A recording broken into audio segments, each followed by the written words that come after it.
rather than that, oh, we need this because we have to build on, it's our research and stuff. But at the end of the day, if the community can use that research, if they can say, wow, this is going to be so exciting, that is where the research becomes so favorable, because it's something that the community has always wanted. It also gives you the opportunity to create a relationship that is before, during, and after. Because one day, whether you've gone to that community, you'll always have the opportunity to be as part of a family. Like Linda, she goes back and forth to Atlanta, she goes to Yukon, to the Northwest. Everybody knows her. And so, but it's creating that trust. She's used and knows the communities, and she has that cultural guide. She doesn't just go to say, I want to ask these questions. She's had the relationship for years. And we can do that. It takes a while to build these relationships up. I don't know a lot of people like Linda does in Atlanta and all those other places that I've never been to. But I do know our area and, Prince George and that. But that's why I use Kaupapa Māori research. The other thing that Linda talks about is to be kind and not to be, she uses the word be careful, and I'll just say this in translation because I'm trying to think, how do I translate that in English? But as she says, kia tūpato. Kia tūpato means be careful when you're going in there. In other words, she would say, koe takahi te manawa o nā tāngata. So don't trample on people's strengths, on people's, and take advantage. And also, one of the key things that she says to be always host your people, whether you're the visitor, whether you to find ways to reciprocate back, and also not to boast. This big thing of like, yes, I know I've done this, I know, been there, done that, and so on and so forth. And it's, in other words, is not to belittle the people that you're interviewing's knowledge. Don't trample on their knowledge. So that is why I use the Kaupapa Māori research approach.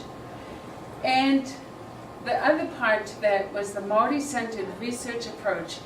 The reason why I use that is because I understand Māori, I understand the language, I understand the depth of the knowledge, so when people that I am interviewing talks to me, I can talk back in the language and I can get the sense of, okay, so what you really mean to say is, and then start to translate that. And so it's done for the people, by the people, with the people. And that's the importance of this Māori-centered research approach, is because it is at the heart of the people, of the communities, and the best interest for the community. So I did use structured and semi-structured questions. And the most beautiful thing about a community, now you have to think about this. See, I've been in Canada for 37 years, but I was out of my community for many, many years prior to that. But I always went back to get involved with cultural activities, cultural events. I always went back to do that. But it's not the same. So even when I went back, I'm sort of seen as the insider, outsider. Many of our communities would say, oh, they think they know it all. They go out and they leave our communities and they come back with all this Western knowledge. Boy, who do they think they are? And it's not until much later that you say, well, you know what? This is what I still maintain though.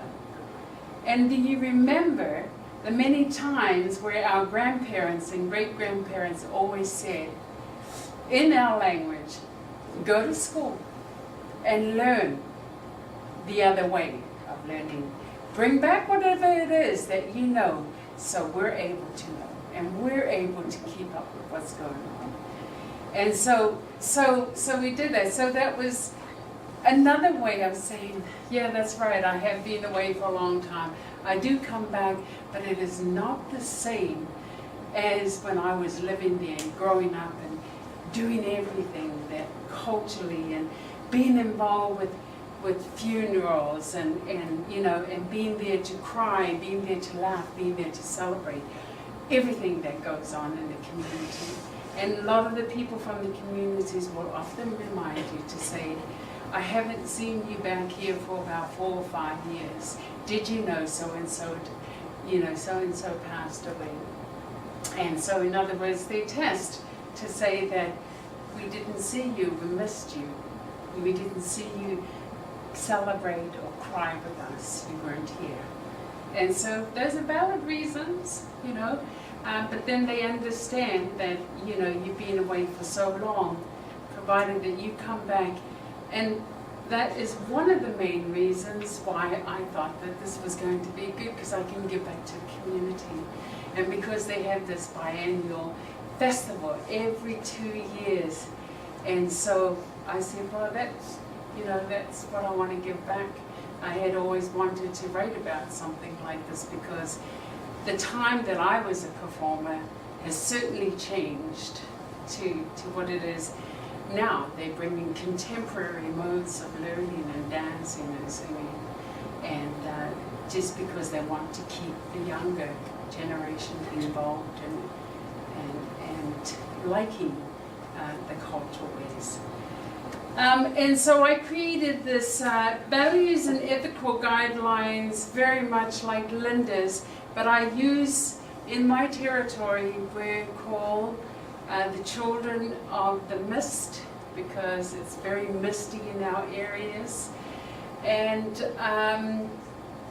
we have prolific birds in our area. So I took the birds that I knew, that I grew up with, and I use them as metaphors to look at appropriate ways for entering one of many Indigenous communities. And also, the wonderful thing about this also was when I had my groups that I had interviewed was involved in a female elder and a male elder, where the young girls could follow and the young boys could follow.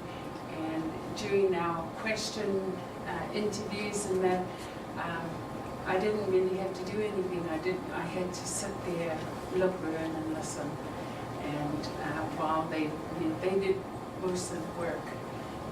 So they needed to find out certain things themselves. So this was a really wonderful opportunity for them to share their stories. So here's my analysis. I looked at 3 key things. That was the state of consciousness at that time, things that people believe in through space and time, and looking at the experiences and involvement and participation of our communities, and the amount of commitment that goes into the communities. And think of this, though, this is all about sustaining tribal identity, and my analysis and my theories behind this. So I looked at these 3 levels of what it takes to have some understanding of who you are and what it takes to maintain it. So the first piece was looking at those who were born and raised and disconnected from the tribe. Through experiential would have been a performer who observes tribal practices without becoming actively involved, such as myself, you know, going in there and, you know, I'm just observing. Every once in a while I'll jump in. And so, according to the elders, it was, if you wanted to be Tuwe, it was determined by genealogy.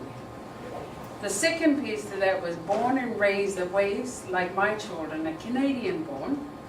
And so they didn't they were not raised up around my people, my community.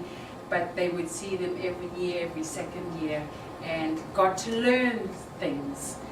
So born and raised away from the tribal group, but maintains regular contact with the tribe. Also through experience, involvement and participation and commitment, was a leader who participates in tribal practices but does not generally question the processes. And those are really key things, whether you just say, yeah, that's great, that's really good, and you don't question those sort of things, you're not going to really thrive, because you're going to leave it at this point with, well, we don't need to ask questions, but I'm sure it'll be fine. And so through that was being two ways determined by how you acknowledged, the tribal group, and also born and raised within the tribe, an activist who challenges tribal practices with the intention of tribal development. So, if you do get involved, of course you're going to find out the importance of how do we develop as a peoples? How do we develop, because the other key thing to this is that for us as Indigenous peoples, it's important that we know who we are. It's important that we understand who we are, where we came from, where we're at today, and what are we going to do tomorrow.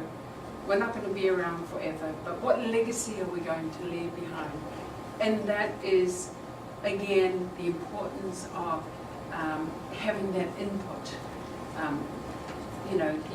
You want changes, having that input. So I looked at also sustaining tribal identity and looking at it, the individual development, a time to reflect, to go back and think about the importance of what it means to be a tribal member, or what it means to be you. Reclaiming what it is through our existing knowledge or peripheral learning as we got older.